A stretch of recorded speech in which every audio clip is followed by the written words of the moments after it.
अब मैं आज भगवान के वचन की शिक्षा में शामिल होना चाहता हूँ और आप जानते हैं, जैसा कि मैं स्वर्ग भगवान के बारे में सिखा रहा हूँ, बस एक तरह से स्वर्ग पर मेरा ध्यान यहाँ मिला है। और स्वर्ग के बारे में हमने जो बातें की थी उनमें से एक, हमने 7 के बारे में बात की थी, स्वर्ग के बारे में 7 सबसे खूबसूरत सच्चाइयाँ। लेकिन मैं आज आपके साथ 7 अन्य चीज़ों को साझा करने जा रहा हूँ। तो मैं नहीं चाहता कि आप स्वर्ग के बारे में उन 7 सबसे खूबसूरत सच्चाइयों के साथ भ्रमित हों, क्योंकि उन सुंदर सच्चाइयों में से एक है जिसे मैं ड्रिल करना चाहता हूँ। और यह चौथा था कि हमने पिछली बार बात की थी, जहाँ विश्वासियों का न्याय नहीं किया जाएगा लेकिन उन्हें पुरस्कृत किया जाएगा। विश्वासियों का न्याय नहीं किया जाएगा लेकिन उन्हें पुरस्कृत किया जाएगा। और जैसा कि मैं इस बारे में सोच रहा था और इस सप्ताह पर ध्यान कर रहा था, मैंने अभी शास्त्रों को देखना शुरू किया और मुझे बाइबल में 7 निर्णय मिले। और मैं आपसे उन 7 निर्णयों के बारे में बात करना चाहता हूं ताकि आपको सूचित किया जाए कि बाइबल शब्द, निर्णय और न्याय के विषय के बारे में क्या कहती है। और मैं चाहता हूं कि आप इस सच्चाई से मुक्त हो जाएं कि आप इन 7 निर्णयों के बारे में सुनने जा रहे हैं। तो 7 निर्णय हैं जो मैंने शास्त्र में अध्ययन किया है, और मैं चाहता हूं कि आप यह जान लें कि कौन से लोग आप पर लागू होते हैं और कौन से नहीं, और इसका जवाब कैसे देना है।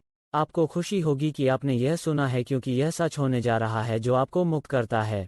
यह आपको डर में नहीं डाल रहा है, यह आपके डर को कम करने जा रहा है, यह आपको भय से दूर करने जा रहा है, यह आपको बुरी जानकारी से वितरित करने जा रहा है, और उपदेश से जिसका उपयोग उन लोगों को हेरफेर करने और नियंत्रित करने के लिए किया जाता है जो मेरा मानना है कि आज दुनिया में होता है, जाहिर है। और मैं नहीं चाहता कि आप डर के माध्यम से या गलत शिक्षण के माध्यम से नियंत्रित या हेरफेर करें। यह इतना महत्वपूर्ण है कि हम स्वस्थ शिक्षण के साथ अपने आप को आसपास के हैं, और यही कारण है कि एक स्वस्थ चर्च परिवार में लगाया और प्लग इन करना बहुत महत्वपूर्ण है। तो चलो इन 7 निर्णयों के बारे में बात करते हैं। क्या आप तैयार हैं?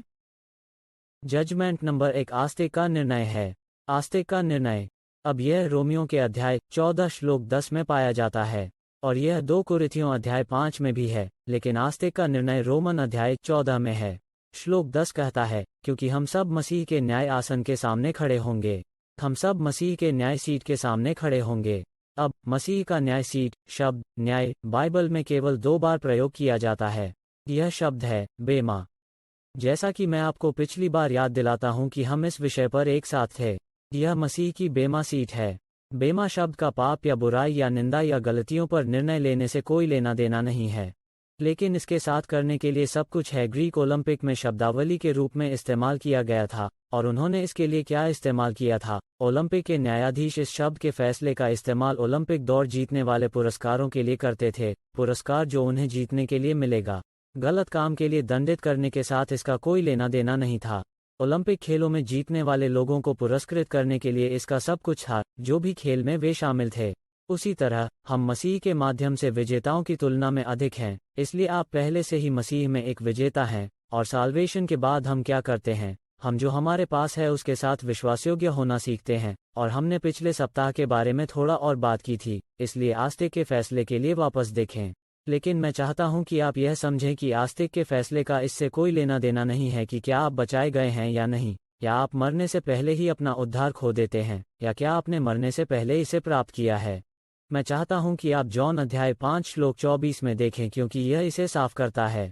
ट्राल्वेशन और जजमेंट के बारे में यह कहता है, वास्तव में मैं तुमसे कहता हूं, वह जो मेरा वचन सुनता है और उस पर विश्वास करता है जिसने मुझे भेजा है, अनंत जीवन है और न्याय में नहीं आता है, लेकिन मृत्यु से जीवन में पारित हो गया है।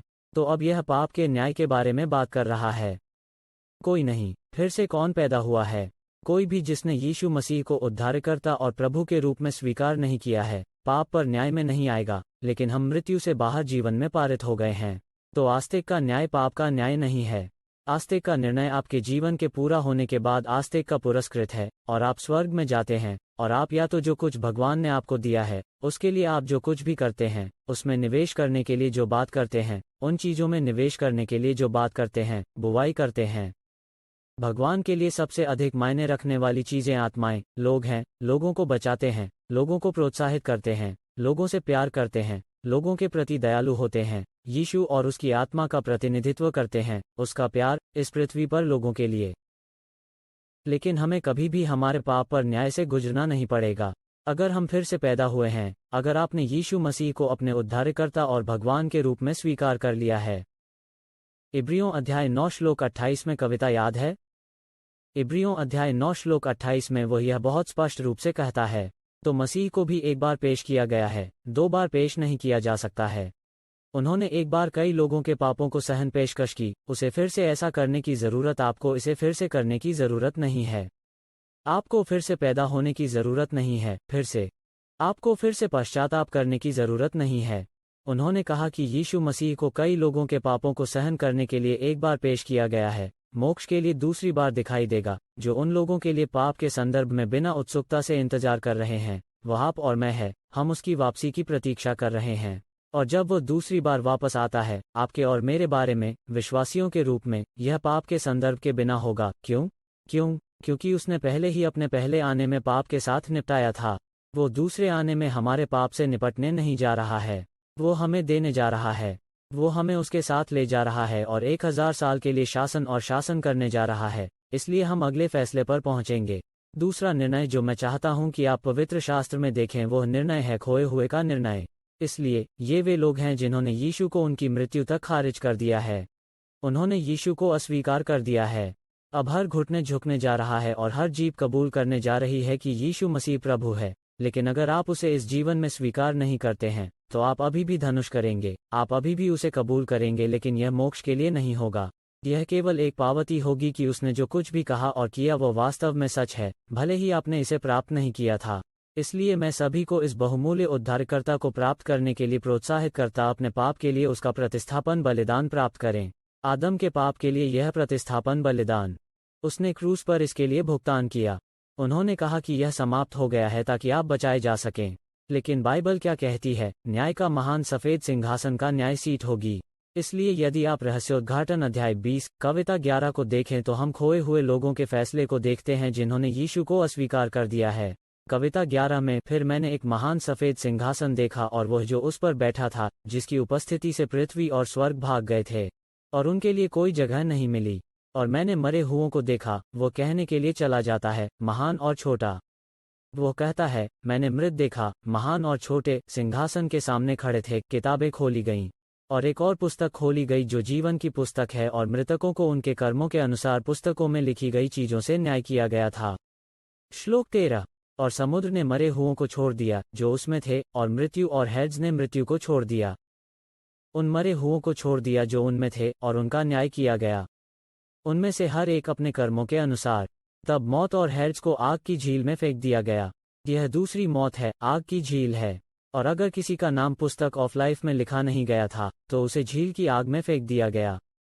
अब मैं चाहता हूं कि आप जान लें कि मैं विश्वास करता हूं कि शास्त्र मुझे क्या दिखाता है कि हर व्यक्ति का नाम मेमने की पुस्तक ऑफ लाइफ में लिखा है, भगवान के मेमने द्वारा जीवन की पुस्तक में। लेकिन अगर हम यीशु को अस्वीकार करते हैं तो हम अपने नामों को मिटा देते हैं, हमारे नाम बने रहते हैं। अगर हम यीशु को स्वीकार करते हैं, यह किसी भी नाश होने के लिए भगवान की थी, लेकिन सभी के लिए पश्चाताप करने के लिए, लेकिन लॉस्ट का फैसला होगा, यीशु के बिना मरने वाले व्यक्ति का निर्णय। वह निर्णय ग्रेट वाइट ट्रोन जजमेंट है। आप और मैं, विश्वासियों के रूप में, उस फैसले में भाग नहीं लेंगे। हम उस फैसले में न्याय नहीं करेंगे, हम उस फैसले के गवाह होंगे, लेकिन हम उस फैसले में न्याय नहीं करेंगे। मुझे पता है कि ये बात करने के लिए कठिन विषय हैं, लेकिन इस जीवन में जो कुछ भी हम करते हैं, उसे लोगों को वास्तविक यीशु के सामने पेश करने पर ध्यान केंद्रित किया जाना चाहिए, क्योंकि एक स्वर्ग है और एक नरक है, और ये 2 निर्णय, आस्तिक का निर्णय स्पष्ट रूप से किया जाना चाहिए। इन दोनों के बीच भेद बहुत स्पष्ट रूप से किया जाना चाहिए कि वे समान नहीं हैं। आस्तिक का निर्णय एक इनाम का क्षण है, एक इनाम घटना। अविश्वासी का निर्णय, the judgement of the great white throne of judgement, उन लोगों के लिए है जिन्होंने यीशु को अस्वीकार कर दिया है। मसीह का सिंहासन, मसीह का न्याय सीट, बेमा सीट, यही वो जगह है जहां यीशु पुरस्कार देता है। क्योंकि हमने यीशु मसीह की नींव पर बनाया था, हमने सोने, चांदी और कीमती पत्थरों का निर्माण किया है जो लकड़ी, घास और खूंटी के बजाय आग को सहन करते हैं, क्योंकि हमने इस विषय पर पिछली बार बात की थी। यह वास्तव में महत्वपूर्ण है कि हमें इसकी पकड़ मिल जाए कि हम इस जीवन में जो करते हैं वो मोक्ष के बाद मायने रखता है, क्योंकि यह दूसरों को यीशु के पास लाने के साथ मायने रखता है, और यह मायने रखता है क्योंकि हमारे लिए पुरस्कार होने जा रहे हैं। उन चीज़ों पर ध्यान केंद्रित करना जो मायने रखते हैं। उन चीज़ों पर ध्यान केंद्रित करना जो भगवान के लिए मायने रखते हैं, और आत्माएं किसी भी चीज़ से ज़्यादा मायने रखती हैं। तो ये दो सबसे महत्वपूर्ण निर्णय हैं जिनके बारे में हम बात कर सकते हैं, लेकिन अन्य 5 महत्वपूर्ण रूप से महत्वपूर्ण भी हैं।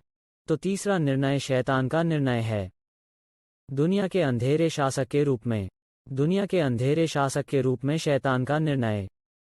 और इसका मतलब जॉन चैप्टर 16 में है, क्योंकि शैतान के 2 निर्णय होने जा रहे हैं। शैतान का एक निर्णय पहले ही हो चुका है, और फिर शैतान का दूसरा निर्णय आग की झील में है, जिसे हमने प्रकाशित वाक्य अध्याय 20 में पाया था। लेकिन मैं चाहता हूं कि आप पहली बार शैतान का न्याय करने के बारे में देखें। शैतान का न्याय किया जाता है। यीशु जॉन अध्याय 16 में कहते हैं, लेकिन मैं आपको सच बताता हूं, यह आपके लाभ के लिए है कि अगर मैं दूर नहीं जाता तो सहायक आपके पास नहीं आएगा, लेकिन अगर मैं जाऊंगा तो मैं उसे आपके पास भेजूंगा, पवित्र आत्मा जो वह बात कर रहा है, और वह जब वह आएगा तो दुनिया को पाप, धार्मिकता और के बारे में दोषी ठहराएगा। निर्णय। अब यह देखो, यह शब्द अपराधी शब्द आश्वस्त है, इसलिए जब वह आएगा वह दुनिया को पाप के विषय में 3 चीजों पाप, धार्मिकता और न्याय के विषय में मनाएगा। कविता 9 में नंबर 1 पाप के विषय में, क्योंकि वे मुझ पर विश्वास नहीं करते हैं, इसलिए पवित्र आत्मा लोगों को विश्वास दिलाती है कि वास्तव में पाप क्या है। पाप जो हमें भगवान से अलग करता है, वह यीशु को अस्वीकार करने में विश्वास नहीं करने का पाप है। यीशु में विश्वास नहीं करते हैं। तो पवित्र आत्मा आपके प्रियजनों को मनाने और अन्य लोगों को मनाने पर काम कर रही है जिन्होंने सुसमाचार सुना है। पवित्र आत्मा उन्हें असली की तरह समझाने पर काम कर रही है। अगर वे इसके लिए खुले हैं तो उन्हें प्रकाश देखने में मदद करना। पवित्र आत्मा उन्हें प्रकट करेगी कि उनका अविश्वास, यीशु में उनका विश्वास नहीं करना, कुछ ऐसा है जिसे केवल यीशु में विश्वास करने के साथ उपचार करने की आवश्यकता है, और यह समस्या हल हो गई है। वो पवित्र आत्मा कहता है दुनिया को पाप के विषय में और फिर धार्मिकता के बारे में समझाएगा, क्योंकि मैं पिता के पास जाता हूं और आप मुझे नहीं देखते हैं। तो पवित्र आत्मा इस जीवन में और हमारे जीवन में हमें याद दिलाने के लिए है कि हम अपने कार्यों में धर्मी नहीं हैं। ऐसा कुछ भी नहीं है जो हम खुद को धर्मी बनाने के लिए कर सकते हैं, लेकिन धार्मिकता वो उपहार है जो यीशु मसीह के रक्त के माध्यम से आता है, और पवित्र आत्मा हमें विश्वास दिलाती है कि हमें धार्मिकता की आवश्यकता है, लेकिन हम इसे अपने कार्यों के माध्यम से प्राप्त नहीं कर सकते हैं। हम इसे अपनी पवित्रता के माध्यम से प्राप्त नहीं कर सकते। हम केवल अनुग्रह की प्रचुरता और धार्मिकता के उपहार के माध्यम से इसे एक मुफ्त उपहार के रूप में प्राप्त कर सकते हैं जो हम इस जीवन में शासन करते हैं। और फिर एक तीसरी बात यहाँ कविता 11 में और न्याय के विषय में कहती है। इसलिए पवित्र आत्मा दुनिया को न्याय के विषय में आश्वस्त करती है, क्योंकि इस दुनिया के शासक का न्याय किया गया है। तो वो यहाँ शैतान के बारे में बात कर रहा है। इस दुनिया के शासक, विश्व व्यवस्था, इस शासक का न्याय किया गया है। जिस क्षण यीशु कहते हैं कि यह वो क्षण है जब यह हुआ था, इस दुनिया के शासक का न्याय किया गया है, और अब यीशु वापस लेने के लिए आ रहा है कि इस दुनिया के शासक ने आदम और हव्वा से क्या लिया और मानव जाति से लिया था, और यीशु कानूनी रूप से इसे अपने खून में वापस ले रहे हैं, और यीशु अपने कीमती रक्त के माध्यम से इस पृथ्वी और मानवता के शासन को वापस खरीद रहे हैं। और वे कहते हैं इस दुनिया के शासक का न्याय किया गया है। मेरे पास इस बारे में आपसे कहने के लिए बहुत सी बातें हैं, लेकिन अब आप उन्हें सहन नहीं कर सकते। इसलिए भगवान हमें इस बारे में बताना चाहते हैं और हमें इस बारे में बताना चाहते हैं, लेकिन सबसे पहले हमें एहसास करने की आवश्यकता है कि यह तीसरा निर्णय शैतान का न्याय दुनिया के अंधेरे शासक के रूप में है। यीशु कह रहे हैं इस दुनिया के शासक का न्याय किया गया है, और अब वह आपके जीवन पर नियंत्रण नहीं रखता है। उसके पास अब आपके जीवन का शासक बनने की शक्ति नहीं है। जिस क्षण आपने यीशु मसीह को उद्धारकर्ता और भगवान के रूप में स्वीकार किया था, आपके पास अपने जीवन पर शासन करने की शक्ति है, और आपके पास इसे यीशु को देने की शक्ति है, और आपने अपना जीवन यीशु को आत्मसमर्पण कर दिया है, और वह अब आपके जीवन में भगवान है, दुनिया का शासक नहीं। दुनिया का शासक अब आपके जीवन का भगवान नहीं है। यीशु अब आपके जीवन का भगवान है, और यह एक मुक्ति सत्य है जो आपको तब मुक्त करता है जब आप महसूस करते हैं ठीक है, इस दुनिया के शासक का न्याय किया गया है, और मुझे अब उसके द्वारा नियंत्रित करने की आवश्यकता नहीं है। मुझे शैतान द्वारा अब शासन करने की आवश्यकता नहीं है। मुझे चोर पर शासन करने की जरूरत नहीं है जो चोरी करने, मारने और नष्ट करने के लिए आता है। देखो, यीशु ने कहा, मैंने आपको नागों और बिच्छुओं और शत्रु की सारी शक्ति पर रौंदने का अधिकार दिया है। ल्यूक अध्याय 10 श्लोक 19 हमें बताता है कि आपके पास शक्ति है, अब आपके पास अधिकार है, इस दुनिया का शासक। इसलिए बाइबल में यह तीसरा निर्णय है, और जरूरी नहीं कि इस क्रम में, लेकिन तीसरा निर्णय जो मैं आपके साथ साझा कर रहा हूं वह शैतान का निर्णय है। उनका पहला निर्णय, वो फिर से न्याय करने जा रहा है। और फिर एक और है, चौथा निर्णय शैतान के साथ भी करना है। यह वह निर्णय है जो शैतान से आता है। तो आस्तिक का एक निर्णय है जहां भगवान हमें पुरस्कार देते हैं। हमारे उद्धार के बाद वो हमें पुरस्कृत करता है कि हमने जो कुछ दिया था उसके साथ हमने क्या किया था। फिर अविश्वासी, the great white throne judgement का फैसला है। फिर नंबर 3 है शैतान का निर्णय। उसका न्याय किया गया है और इस दुनिया के शासक का न्याय किया गया है और अब आपके जीवन पर शासन करने की शक्ति नहीं है जब तक कि आप उसे नहीं देते। और नंबर 4, जीवन में एक निर्णय है जो शैतान से आता है। यह वह जगह है जहां शैतान आपको निंदा करने की कोशिश करता है। यह वह जगह है जहां शैतान आप पर आरोप लगाने की कोशिश करता है। वो मेरे साथ भी ऐसा करने की कोशिश करता है। हम पर आरोप लगाने की कोशिश करता है, हमें निंदा करने की कोशिश करता है। और इसलिए एक निर्णय है कि वो लाने की कोशिश करता है और हम उस फैसले के दिन आत्मविश्वास रख सकते हैं। जब भी शैतान हमें न्याय करता है, पहले देखो जॉन अध्याय 4 श्लोक 17, मैं इसे आपको पढ़ना चाहता हूँ। यह कहता है, इसके द्वारा प्यार हमारे साथ सिद्ध होता है ताकि हमें विश्वास हो। इसे अभी देखें ताकि हमें न्याय के दिन में विश्वास हो सके, क्योंकि वह है वैसे ही हम इस दुनिया में भी हैं। अब ध्यान दें कि वो क्या कहता है। वो कहता है प्यार हमारे साथ सिद्ध होता है। परफेक्ट लव डर को बाहर निकालता है। वो कविता 18 में कहने के लिए आगे बढ़ता है, लेकिन वो कहता है कि प्यार हमारे साथ सिद्ध किया गया है ताकि हमें न्याय के दिन विश्वास हो। इसलिए यह भगवान का प्यार है, यीशु के लहू के माध्यम से हमें उद्धार का खुलासा करता है, जो हमें न्याय के दिन विश्वास देता है। यह यीशु का खून है जो हमें शैतान के खिलाफ खड़े होने का आत्मविश्वास देता है जब वह न्याय लाता है। न्याय का दिन वो यहाँ किस बारे में बात कर रहा है? वह उस दिन के बारे में बात कर रहा है जिस पर आप दुश्मन द्वारा न्याय कर रहे हैं। हर दिन वो हमें दंडित करने के लिए आता है। हर दिन शैतान हमें न्याय करने के लिए आता है। हर दिन शैतान हमें आरोप लगाने के लिए आता है। और हम उसे कैसे दूर करते हैं? रहस्योद्घाटन 12:11 का कहना है कि हम उसे मेमने के खून से पराजित करते हैं। उन्होंने अपनी गवाही के वचन के द्वारा मेमने के खून से उसे पराजित किया और अपने जीवन को भी मौत तक नहीं प्यार करके, जिसका अर्थ है कि वे इस जीवन से जुड़े नहीं हैं, वे यीशु से जुड़े हुए हैं। लेकिन बात यह है, कविता में का पहला भाग है रहस्योद्घाटन में वो कविता अध्याय 12 भाइयों के अभियोक्ता को मेमने के खून से नीचे फेंक दिया गया है। इसलिए यदि आप अभी वापस जाते हैं तो यह मेमने के लहू से है कि उन्होंने विजय प्राप्त की।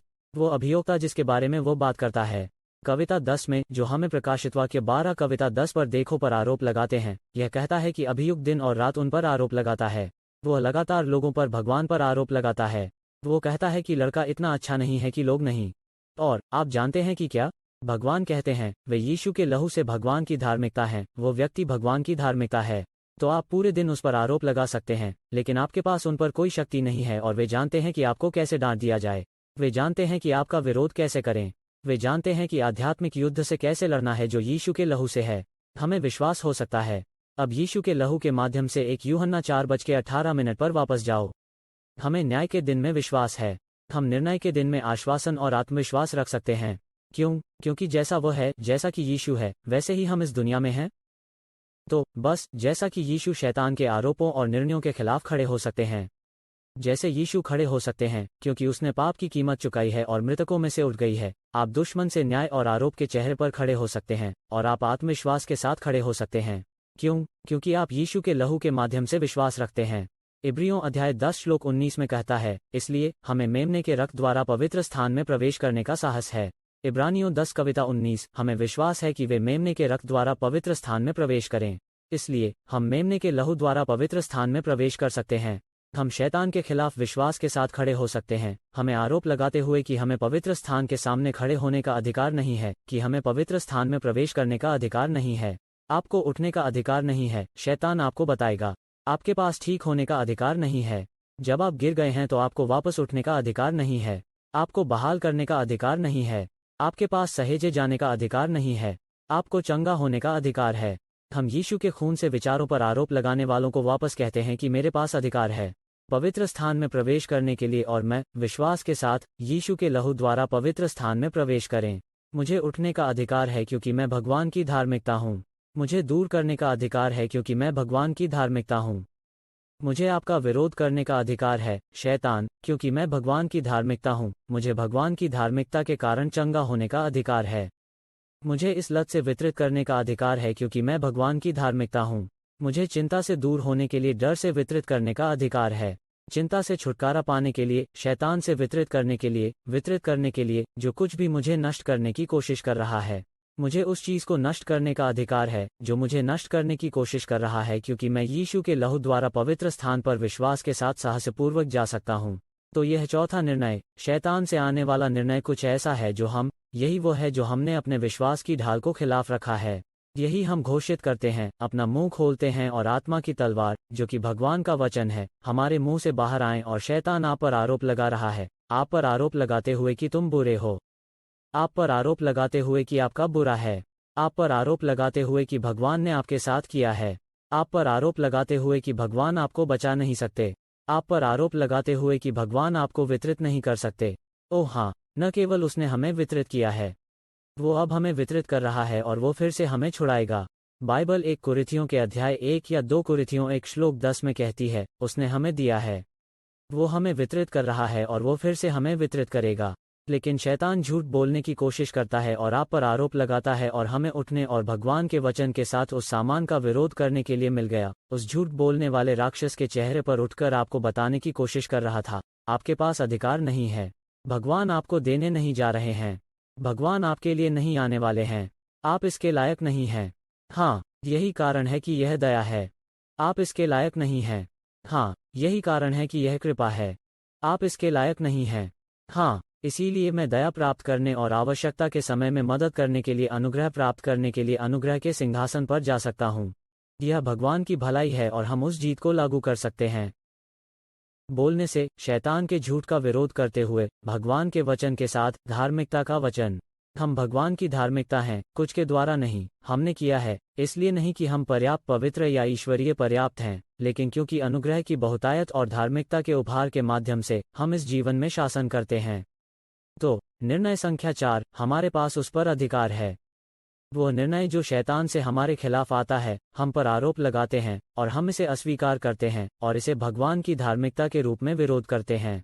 आपको यह मिल गया है? सब ठीक है। नंबर 5, बाइबल में 5वां निर्णय स्वयं का निर्णय है। हमारे स्वयं का निर्णय। और अक्सर हम अपने आप को गलत तरीके से न्याय करते हैं। मैं यह नहीं कहना चाहता कि हम खुद को बहुत कठोर रूप से न्याय करते हैं, क्योंकि कुछ लोग खुद को कठोर रूप से न्याय नहीं करते हैं, लेकिन वे खुद को गलत तरीके से न्याय करते हैं, और अपने आप को कठोर रूप से पहचानना गलत है। लेकिन यह भी, भले ही यह कठोर न हो, आप अपने आप को न्याय कर सकते हैं क्योंकि मैं एक विफलता हूँ, मैं एक हारे हुए हूँ। यह गलत है। यह कठोर नहीं है, लेकिन यह गलत है। यह गलत हो रहा है। स्वयं का निर्णय। बाइबल हमें न्याय करने या खुद की जांच करने के लिए कहती है। मैं आपको 2 कोरिन्थियंस 13 कविता 5 में उन स्थानों में से एक दिखाता हूँ। यह कहता है कि क्या आप विश्वास में हैं, यह देखने के लिए खुद का परीक्षण करें। वो कहता है, अपने आप की जांच करें, या क्या तुम इसे अपने बारे में नहीं पहचानते हो कि यीशु मसीह आप में है, जब तक कि आप वास्तव में परीक्षा में असफल नहीं होते। लेकिन मुझे विश्वास है, आपको एहसास होगा कि हम खुद उस परीक्षण को विफल नहीं करते हैं। और वो परीक्षण क्या है? कविता 5 पर वापस जाएं। परीक्षा यह है कि क्या आप वास्तव में विश्वास करते हैं कि आप यीशु मसीह में हैं, और यीशु मसीह आप में है। यह वही है जो आपको अपने बारे में पहचानना है। आप जानते हैं, बहुत सी चीज़ें हैं जो हम अपने बारे में पहचानते हैं। हम अपना नाम पहचानते हैं, हम अपने चेहरे को पहचानते हैं, हम अपनी आदतों को पहचानते हैं, हम अपने हस्ताक्षर के बारे में बहुत सी बातें पहचानते हैं। हाँ, वो मेरा था। हाँ, ठीक है। हाँ, वो मैं था। कोई आपको एक वीडियो दिखाता है। हाँ, वो मैं था। आप खुद को पहचान सकते हैं, लेकिन बहुत सी चीज़ें हैं जिन्हें आप अपने बारे में पहचान सकते हैं। और यहाँ कुछ ऐसा है कि वो कह रहा है कि बहुत से विश्वासी खुद के बारे में नहीं पहचानते हैं। उन्होंने कहा, क्या आप अपने बारे में यह नहीं पहचानते कि यीशु मसीह आप में है? आप कभी कभी देखते हैं कि हम भूल जाते हैं कि वो हमारे अंदर है। और वो हमें हमारे पाप के बारे में खुद की जांच करने के लिए नहीं कहता है।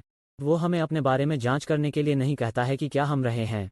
अगर हमने ध्यान दिया है और हमें सब कुछ, वो हमें यह सुनिश्चित करने के लिए खुद की जांच करने के लिए कहता है कि हम विश्वास में हैं, यह मानते हुए कि यीशु मसीह मुझ में है। मैं पहचानता हूं कि वो मुझ में है। जब आप पहचानते हैं कि वो आप में है, तो आप महसूस करते हैं कि आप कितने शक्तिशाली हैं। जब आप पहचानते हैं कि वो आप में है, इसका मतलब है कि आप जानते हैं कि वो आपको कभी नहीं छोड़ेगा या आपको त्याग नहीं देगा। जब आप समझते हैं कि वो आप में है, तो इसका मतलब है कि आप जानते हैं कि आपके पास शक्ति, प्रेम और एक ध्वनि दिमाग है। जब आप पहचानते हैं कि वो आप में है, तो इसका मतलब है कि आप जानते हैं कि वास्तव में यह सुनिश्चित करने के लिए कि आप अपने आप को निंदा नहीं करते हैं और अपने आप को गलत तरीके से न्याय नहीं करते हैं, लेकिन आप अपने आप को परीक्षण करते हैं और अपने आप को अपने कीमती रक्त के कारण मसीह के अंदर रहने के रूप में न्याय करते हैं, और इसलिए आप सबसे उच्च के गुप्त स्थान पर हैं। यह वही एक शक्तिशाली सत्य है। तो 5वां निर्णय स्वयं का निर्णय है। हम परीक्षण और जांच नहीं कर रहे हैं कि क्या हम पाप में हैं, लेकिन अगर हम विश्वास में हैं, यह सब विश्वास के बारे में है कि यीशु ने हमारे लिए क्या किया था। यह जानने के बारे में है कि वो हमारे अंदर है। यहाँ तक कि दूसरे कुरिन्थियों 4 कविता 3 में पॉल प्रेरित, मुझे पता है कि मैं आपको बहुत सी छंद दे रहा हूँ, लेकिन मैं चाहता हूँ कि आप इन 7 निर्णयों को देखें ताकि आप उन्हें बाइबल में देख सकें और महसूस कर सकें कि यीशु की वजह से डरने के लिए कुछ भी नहीं है। वो 2 कुरिन्थियों 4 कविता 3 में कहते हैं, मेरे लिए यह मायने रखता है, बहुत कम। शायद यह है, क्षमा करें अगर मुझे वहाँ गलत हो गया, 1 कोरिन्थियंस 4 कविता 3। अब मेरे लिए यह मायने रखता है, बहुत कम। मेरा मूल्यांकन आपके द्वारा या किसी मानव प्राधिकरण द्वारा कैसे किया जा सकता है? मैं इस बिंदु पर अपने खुद के फैसले पर भी भरोसा नहीं करता। वे कहते हैं, मेरी अंतरात्मा स्पष्ट है, लेकिन यह साबित नहीं करता कि मैं सही हूँ। यह स्वयं भगवान है जो मेरी जांच करेगा और निर्णय लेगा, इसलिए उस समय से पहले किसी के बारे में निर्णय न करें, क्योंकि भगवान लौटने से पहले। तो यह अपने आप को न्याय नहीं करने का एक बहुत शक्तिशाली हिस्सा है। देखो, पॉल ने कहा, मैं खुद का न्याय भी नहीं करता। मैं इस बिंदु पर अपने खुद के फैसले पर भरोसा भी नहीं कर सकता। उन्होंने कहा, लेकिन यह साबित नहीं करता कि मैं सही हूँ। यह स्वयं भगवान है जो मेरी जांच करेगा और निर्णय लेगा। और आप जानते हैं, प्रभु आपकी जांच कब करेंगे और निर्णय लेंगे? वह जांच करेंगे, क्या आपने यीशु पर भरोसा किया था? क्या आपका विश्वास था कि यीशु ने आपके उद्धार के लिए क्या किया था? नहीं, वो आपका न्याय नहीं करने जा रहा है और आपकी जांच करने के लिए यह देखने के लिए कि क्या आपके जीवन में अभी भी कोई पाप था। वो यह सुनिश्चित करने के लिए जांच करने जा रहा है कि आपने यीशु मसीह को उद्धारकर्ता और भगवान के रूप में स्वीकार कर लिया है। 6 नंबर, छठा निर्णय शैतान और राक्षसों का अंतिम निर्णय है। याद रखें कि शैतान का एक पूर्व निर्णय था। इस दुनिया के शासक को जॉन 16 का न्याय किया गया है, लेकिन यहाँ हमारे पास शैतान और राक्षसों का अंतिम निर्णय है। यह रहस्योद्घाटन अध्याय 20 कविता 10 है। इसे अभी देखें। यह कहता है, और शैतान जिसने उन्हें धोखा दिया था उसे आग और गंधक की झील में फेंक दिया गया था, जहाँ जानवर और झूठे नबी भी हैं, और उन्हें दिन रात हमेशा के लिए पीड़ा दी जाएगी। यह निर्णय है शैतान और जानवर का अंतिम निर्णय, और झूठे नबी और सभी राक्षस जो खुद को शैतान के साथ संरेखित करते हैं, और शैतान के साथ खुद को संरेखित करने वाले सभी स्वर्गदूत राक्षस बन गए, और शैतान जिन्होंने उन्हें धोखा दिया था, आग और गंधक की झील में फेंक दिया गया था, जहाँ जानवर और झूठे नबी भी हैं, और उन्हें दिन रात सदा के लिए पीड़ा दी जाएगी, और कभी भी। अब यह एक निर्णय है जिसमें हम आनंदित हो सकते हैं। जब लोग नरक में समाप्त होते हैं तो हम आनंदित नहीं होते हैं, लेकिन हमें यकीन है कि शैतान हमेशा के लिए आग की झील में फेंक दिया जाता है, और वो फिर कभी भी एक और इंसान को चोट नहीं पहुंचाएगा, फिर कभी भी किसी जीवित चीज को चोट न पहुंचाए। वो फिर कभी चोट पहुंचाने, चोरी करने और मारने और नष्ट करने, क्षति, नुकसान करने में सक्षम नहीं होगा। वो कभी भी अनंत काल के लिए सक्षम नहीं होगा। जब यह रहस्योद्घाटन अध्याय 20 कविता 10 में होता है, तो यह शैतान और राक्षसों का अंतिम निर्णय होता है। और 7वां निर्णय, यह वास्तव में एक आसान होने जा रहा है। 7वां निर्णय जो बाइबल के बारे में बात करता है वो दूसरों का न्याय कर रहा है। मैथ्यू अध्याय 7 कविता 1 में खोजें, जहां यीशु ने कहा था, न्यायाधीश नहीं, ऐसा न हो कि आपको न्याय किया जाए। न्याय न करें कि आपका न्याय न करें। अब वो भगवान के न्याय के बारे में बात नहीं कर रहा है, वो जीवन के बारे में बात कर रहा है। आपका न्याय करेगा। न्याय न करें कि आपका न्याय न करें। यह वास्तव में सरल है। मुझे पसंद है कि पौलुस क्या करता है जब वह रोमियो के अध्याय 14 कविता 4 में इस अवधारणा पर निर्माण करता है, और मैं आपको यह कविता पढ़ना चाहता हूँ। आप दूसरे के नौकर का न्याय करने के लिए कौन हैं? आप देखते हैं कि इतने सारे ईसाई हैं जो दूसरों का न्याय करते हैं। इतने सारे ईसाई सोचते हैं कि वे दूसरों की तुलना में बेहतर हैं। इतने सारे ईसाई जो दूसरों पर कृपालु दिखते हैं। इतने सारे ईसाई जो सोचते हैं, ठीक है कि उस व्यक्ति को बचाया नहीं जा सकता है, या वो व्यक्ति भगवान के साथ सही नहीं हो सकता है, या वो व्यक्ति इसे स्वर्ग में नहीं बनाएगा, या वो व्यक्ति नहीं होगा। आप दूसरे के नौकर को अपने स्वामी के पास न्याय करने के लिए कौन है? वो खड़ा है या गिरता है और खड़ा है, वह करेगा। मुझे वो कविता पसंद है। और खड़े हो जाओ, वो करेगा, क्योंकि प्रभु उसे खड़ा करने में सक्षम है। और आप जानते हैं कि भगवान आपको खड़ा करने में सक्षम है। आप जानते हैं कि भगवान आपको बनाने में सक्षम है। आप जानते हैं कि आप खड़े होने जा रहे हैं, क्योंकि प्रभु आपको खड़ा करने में सक्षम है। आप जानते हैं, मैं खड़े होने जा रहा हूं और मैं खड़े रहने जा रहा हूं, क्योंकि मैं रखने में बहुत मजबूत हूं। खड़े रहना जारी रखता हूं, लेकिन क्योंकि वो मुझे खड़ा करने में सक्षम है, इसलिए मैंने खुद पर फैसला छोड़ दिया है। इस संबंध में दूसरों पर निर्णय छोड़ दिया। और इसलिए आपको चाहिए, आप जानते हैं, यह वास्तव में सरल है जब यह 7वें फैसले की बात आती है, दूसरों को देखते हुए। यहाँ बताया गया है कि यह कितना आसान है। इसे रोको। यह सिर्फ इतना आसान है। इसे रोको। हम उस व्यक्ति की कहानी नहीं जानते हैं। हम नहीं जानते कि उस व्यक्ति को दरार करने के कारण क्या हुआ। हम नहीं जानते कि उस व्यक्ति को खुद को चोट पहुंचाने के कारण क्या हुआ, या उस व्यक्ति के माध्यम से जाने के लिए। हम नहीं जानते कि वे किस दर्द से गुजरे थे। हमें बस उनके और भगवान के बीच इसे छोड़ने की ज़रूरत है। हमें गपशप, बैकबाइट, उनकी पीठ के पीछे के लोगों के बारे में बात करने और उनका न्याय करने की आवश्यकता नहीं है। अवधि। लेकिन निश्चित रूप से उनके सामने उनका न्याय न करें और उनके पीछे उनका न्याय न करें। यह सिर्फ इसके लिए कोई जगह नहीं है। दूसरों का न्याय करने के लिए कभी जगह नहीं है। अब आप अपने आप को लोगों से दूर करने का फैसला कर सकते हैं यदि आप उनके जीवन में एक पैटर्न देखते हैं जो आपके लिए उस व्यक्ति से जुड़े होने के लिए स्वस्थ नहीं है। वो उन्हें न्याय नहीं कर रहा है। आपकी अपनी व्यक्तिगत सीमाएं हैं। मैं बस चाहता हूं कि आप वहां के अंतर को समझें। हमें दूसरों को न्याय देने के लिए छोड़ दिया गया। हमें आत्माओं के पीछे जाना पड़ा। आत्माओं के बाद जाने के लिए मिल गया। बस मुझे याद दिलाता है, जैसा कि हम बंद करते हैं, मैं प्रार्थना करना चाहता हूं, लेकिन यह मुझे उस आदमी की याद दिलाता है कि वह मर गया और उन्होंने कहा, उन्होंने इसके बारे में लिखा था। मैं स्वर्ग के दरवाजे में प्रवेश करने के बाद चौंक गया, उलझन में था, घबराया हुआ था। यह सब की सुंदरता से नहीं है और न ही इसकी सजावट की रोशनी। लेकिन यह स्वर्ग में लोग थे जिन्होंने मुझे स्पुटर और हॉर्नफना बनाया था। चोर, झूठे, पापी, शराबियों और कचरा। 7वीं कक्षा का बच्चा खड़ा था जिसने मेरे दोपहर के भोजन के पैसे को 2 बार स्वाइप किया था। उसके बगल में मेरा पुराना पड़ोसी था जिसने कभी कुछ भी अच्छा नहीं कहा था। हर्ब, जिसे मैंने हमेशा सोचा था कि नरक में घूम रहा था। बादल 9 पर सुंदर बैठा था, अविश्वसनीय रूप से अच्छी तरह से देख रहा था। मैंने यीशु को नंगा किया, सौदा क्या है? मुझे आपका टेक सुनना अच्छा लगेगा। ये सभी पापी यहाँ कैसे उठते थे? भगवान ने गलती की होगी। और हर कोई इतना शांत क्यों है? तो मस्तंबर, मुझे एक सुराग दे दो। बच्चे, यीशु ने कहा, यह सिर्फ इतना है कि वे सभी सदमे में हैं। उन्होंने कभी नहीं सोचा कि वे आपको देख रहे होंगे। अगर हम उस पर पकड़ ले सकते हैं, हम लोगों का न्याय करते हैं और हमें लगता है कि व्यक्ति इसे कभी नहीं बनाएगा, वो व्यक्ति इसे कभी नहीं बनाएगा, बेशक मैं इसे बनाऊंगा। जब आप वहां पहुंचते हैं तो वे आश्चर्यचकित होने वाले होते हैं। आपने इसे केवल भगवान की कृपा से बनाया है, आप जानते हैं कि सही है? जब आप वहां पहुंचते हैं तो यह केवल अनुग्रह से होता है। हर कोई जो वहां उठता है, यह केवल भगवान की कृपा के कारण होगा। कृपा से हम बचाए जाते हैं, विश्वास के माध्यम से और खुद की नहीं। यह भगवान का मुफ्त उपहार है, कार्यों का नतीजा नहीं। ऐसा न हो कि किसी भी आदमी को घमंड करना चाहिए, लेकिन फिर एक बार जब हम फिर से पैदा हो जाते हैं तो हम मसीह यीशु में अच्छे कार्यों के लिए बनाए जाते हैं। हम अपने अच्छे कार्यों के कारण नहीं बनाए जाते हैं। हम अपने अच्छे कार्यों के कारण फिर से निर्मित या पैदा नहीं हुए हैं। हम अनुग्रह से फिर से पैदा हुए हैं। अनुग्रह हमें विश्वास के माध्यम से बचाया गया है। यह भगवान का मुफ्त उपहार है, मसीह के खर्च पर भगवान का धन है। ग्रेस। यदि आपने प्राप्त नहीं किया है तो यीशु मसीह आपके उद्धारकर्ता और भगवान के रूप में। यदि आपको इस अनुग्रह से परिचित नहीं किया गया है तो आओ अभी इसे प्राप्त करें। यदि आपने कभी यीशु को प्राप्त नहीं किया है अपने उद्धारकर्ता और प्रभु के रूप में, आओ अब आपका समय है। यह जोर से कहो, स्वर्गीय पिता कहो, मैं यीशु मसीह को अपने उद्धारकर्ता और भगवान के रूप में आमंत्रित करता हूँ। मैं यीशु को अपने जीवन में आमंत्रित करता हूँ। मेरा मानना है कि यीशु मेरे पापों के लिए मर गया। जोर से कहो, मेरा मानना है कि यीशु मेरे लिए मर गया और मरे हुओं में से जी उठे। इस क्षण से आगे मैं भगवान का बच्चा हूँ। यार, अगर आपने ऐसा कहा, बधाई हो।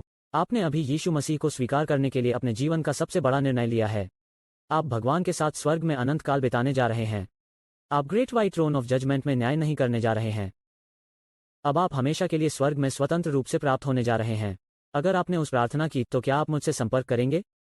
मुझे पता है कि आपने उस प्रार्थना की थी, या मुझे बताएं कि आपने वो निर्णय लिया है। मैं आपके हाथ में एक मुफ्त उपहार देना चाहता हूं, एक नए जीवन की शक्ति। आप इसे दुनिया में कहीं भी डाउनलोड कर सकते हैं। उस पर पकड़ लें, और मैं किसी तरह आपके उद्धार का एक हिस्सा बनने के लिए बहुत सम्मानित हूं। आपको अनमोल यीशु के साथ पेश करता हूं कि मैं अपने उद्धारकर्ता, मेरे सबसे अच्छे दोस्त, भगवान, मेरे राजा को बुलाता हूं। आमीन। और हर किसी के लिए इन 7 निर्णयों को आपको और स्वतंत्रता के लिए स्पष्टता लानी चाहिए। जैसा कि आप इस यात्रा से बाहर रहते हैं और अपनी कहानी सामने आने दें, भगवान को अंदर से बाहर से आपके अंदर काम करना जारी रखें।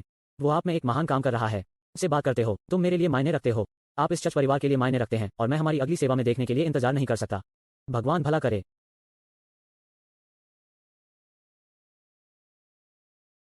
आज के अनुभव के लिए हमसे जुड़ने के लिए बहुत बहुत धन्यवाद। यह एक साथ इतना भयानक रविवार था, और आप में से जो शायद पहली बार यहाँ थे या अभी बचाया गया था, हमारे पास आपके लिए एक उपहार है। तो हमें अपनी जानकारी भेजें और हम कल मेल में तुरंत इसे बाहर निकाल देंगे। और वाह, क्या महान है। आज बहुत बढ़िया था।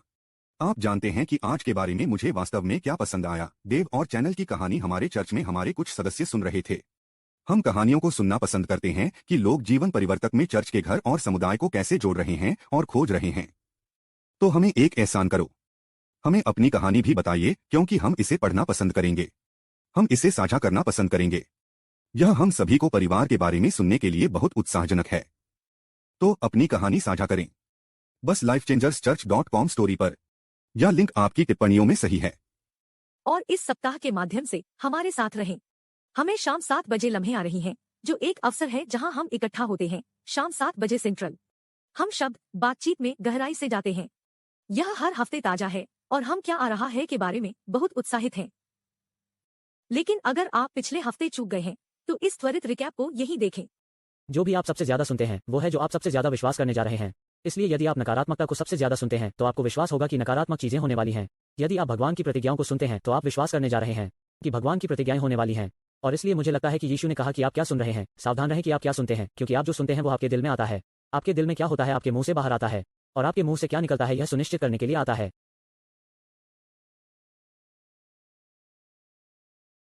ठीक है, हम वास्तव में इस बुधवार की प्रतीक्षा कर रहे हैं। पादरी के साथ एक साथ शब्द में गोताखोरी अनुशासित हो रही है, जैसे आपने अभी क्या देखा था। यही हर बुधवार लम्हे के बारे में है। तो हमारे साथ जुड़े और अपने दिन का एक बड़ा आराम करो। हम आपको जल्द ही यहाँ वापस देखेंगे। एक महान है।